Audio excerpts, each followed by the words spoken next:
So Monday and last week we talked about simple sentences. Okay? And then,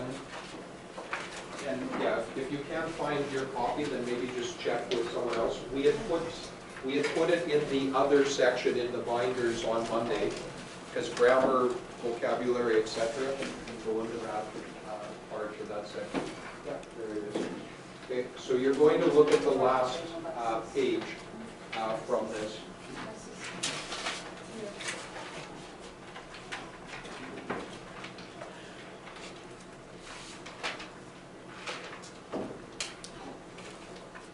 So Monday and last week we had talked about looking at a sentence and finding subject and verb. I'll wait till the beeps are done.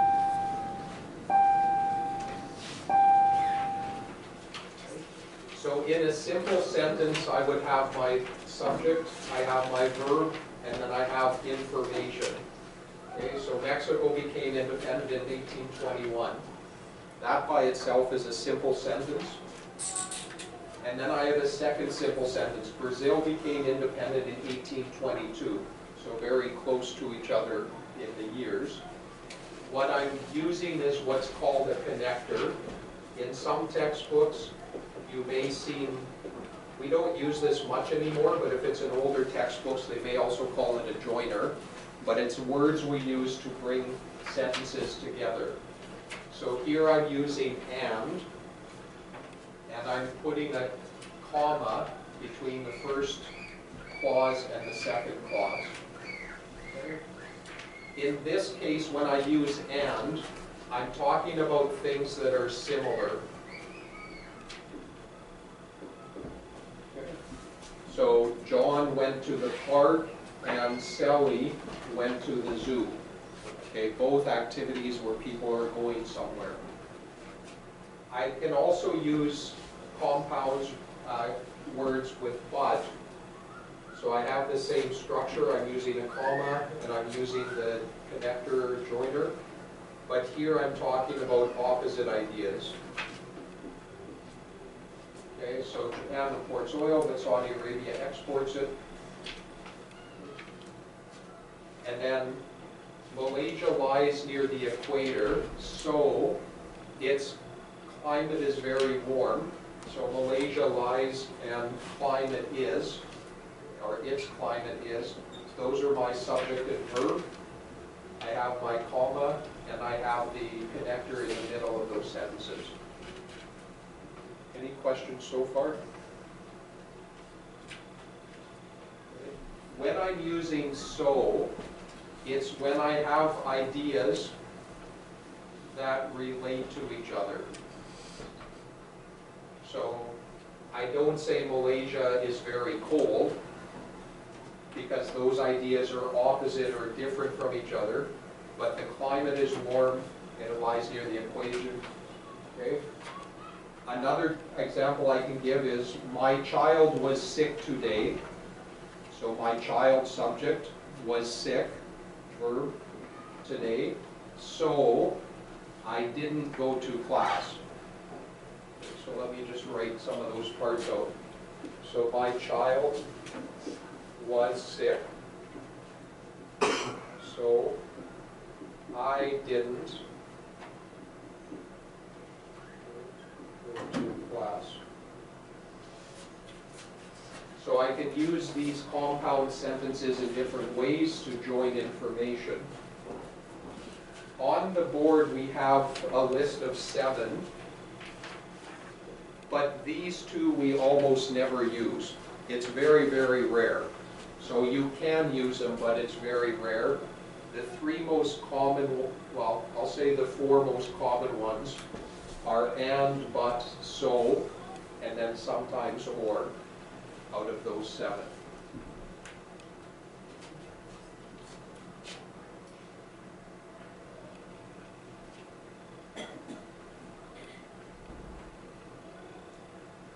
So when I look at these, here, let me take a picture so that I can I'll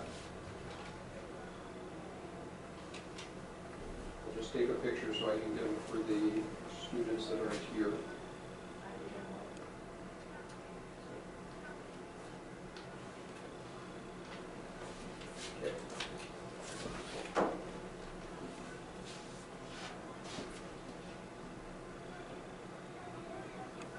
Okay. So if I'm looking at these, at some of these sentences, so I have the tiny nation of Liechtenstein lies in Central Europe and has no seacoast. Okay? What is my subject?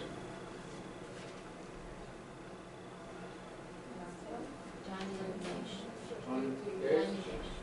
Okay, yeah. So this is all telling me, so Liechtenstein lies, this is my subject, this is extra information about the subject. Lies in Central Europe and has no seacoast. What are my verb or verbs? Okay, so I have lies. Anything else? Has. Okay. So I have one subject and I have two verbs. Is this a simple sentence or a compound sentence? Okay. So because I have one subject, I have two verbs, but not two subjects. So this is a simple sentence. Yes, I have and, but it's joining the verbs. It's not joining a second subject. So that's why I'm looking and saying this is simple. Okay? In this sentence, number 2, at many universities, a major in history requires 36 credits of coursework, but a minor requires only 18 credits. Okay? So let's break it down into sections. What are my verbs?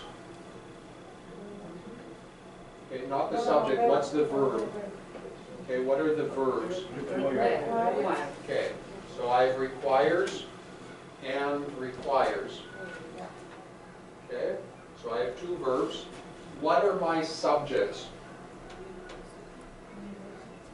Degree, credit. Okay, so in many universities is not, but a major, okay? Or I can even say the major in history, which is more details, but this is my subject, so subject 1. Is there a second subject? Okay. Okay. And then I have a comma, and I have but. Is this a simple sentence or a compound sentence? Compound, because I have subject 1 and subject 2, and I have verb 1 and verb 2.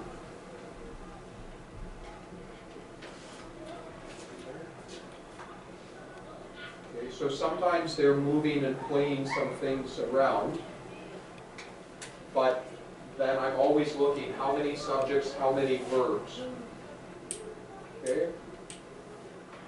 Let's look at number 3. In the words string, French, and branch, so those are just details, that's not a, okay, in those words, all of the letters but one are consonants. Okay? So these are details. That means my subjects and verbs are here. What is my subject?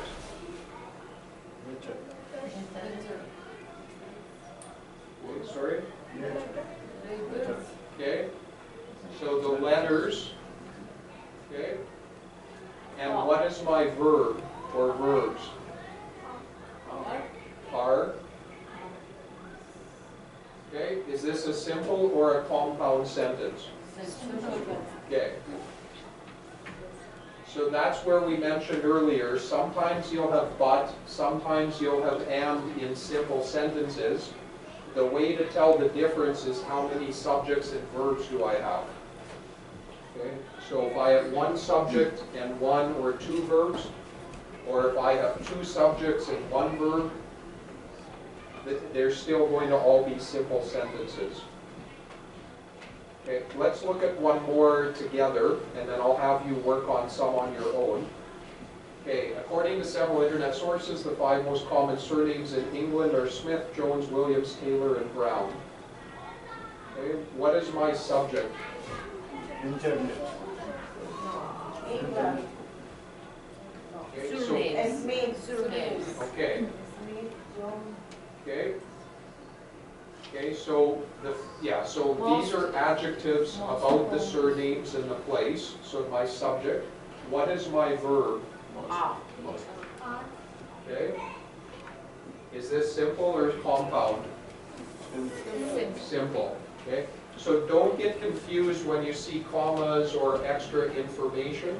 Usually that's more details, but it's still a simple sentence because I have one subject and one verb. Okay. So I want you to take a few minutes. If you want to work with a partner or someone else, that's fine. But I want you to look at sentences 5, 6, and 7.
Once you're done, check with the people sitting around you, see if they agree or disagree with you.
Okay, there's a fast and a slow way to identify the sentences as compound or simple.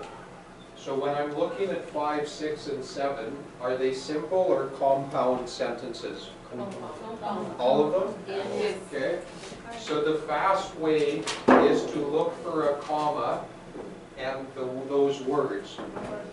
Okay? Okay? Yes. Because I have a comma and I have the connector in all of those. So if I'm wanting to identify, I can say these are compound. Then I want to double check or prove it by looking for subjects and verbs. So Machu Picchu and Peru are my subjects. Is and receives are verbs. I'm separated with so and a comma, so this is compound. The word present has, so subject, verb, the meaning, subject, verb, are, so verb, subject, verb, and then giraffes, my subject, can eat, so I have a modal, and my main verb, can eat, may eat. Okay, so, subject, and verb, they spend most of the time eating. Any questions with any of those? Okay. Sorry? Yeah, I did. You got it? Yeah. Okay. Okay, so again, let me just take a picture that this one is clear.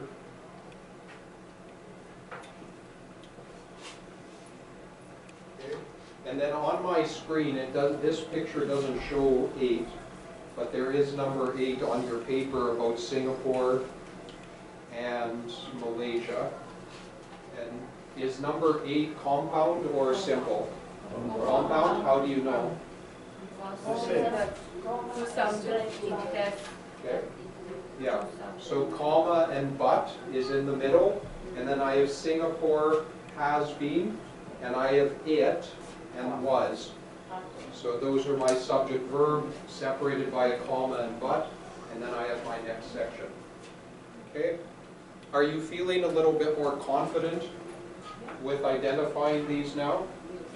Okay, so let's do one more thing and then we'll go into discussion so that we don't fall asleep. Okay, so we handed out and looked at these readings last week. I'm not sure if you still have copies or not, but this was a reading of paragraphs, and then we looked at sentences that had compound and complex and simple.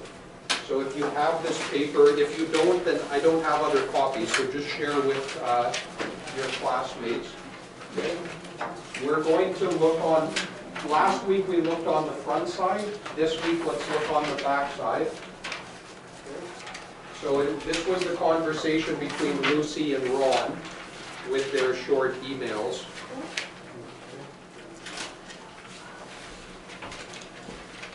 So yeah, that's it. Okay. Yep, that one's it. Okay, so this one was with emails that we had done. So it might be in your reading. If you don't have it, then just share between the in partners with that. Okay? You have? Okay.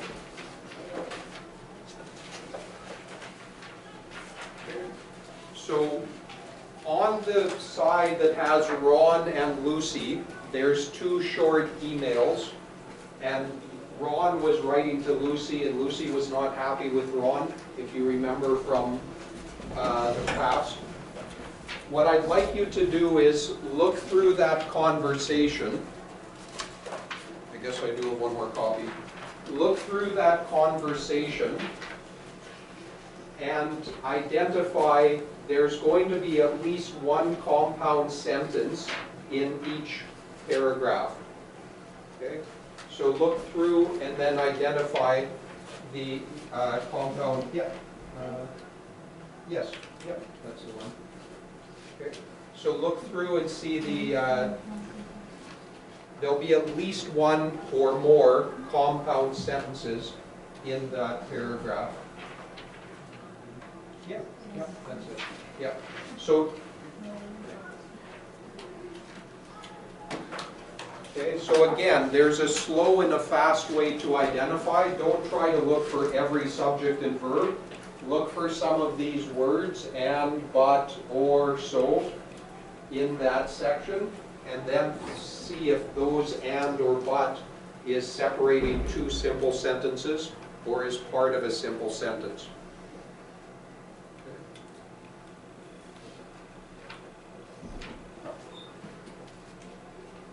Are you guys done? So, yeah, so there's going to be at least one compound sentence in each email. So just highlight the compound sentence. Or circle it, underline it, whatever. Whatever's easy. Yeah, so just identify there's at least one compound sentence in Lucy's response, and then there's at least one compound sentence in the Ron's message. Okay, so you're just identifying what is the compound sentence.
Perfect. And then here there's one or maybe two. Good job.